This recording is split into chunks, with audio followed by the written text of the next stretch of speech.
لیکن ایسا نہیں ہے، کیونکہ یہ وہ کہتے ہیں کہ یہ آپ نے جسے پنجابی کہتے ہیں نا کوٹ کوٹ کے بالانوں پہ آتا ہے، تو سو ان کو پانی میں گھول گھول کے چیزیں پلا دی ہیں۔ ایک اور پروفیسر ہیں،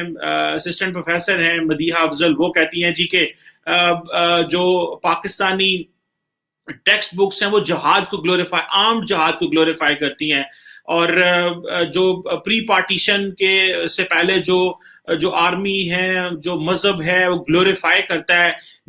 مذہب کے نام پہ جہاد اور جنگوں کو جو گلوریفائی کرنا ہے، اس سے بہت زیادہ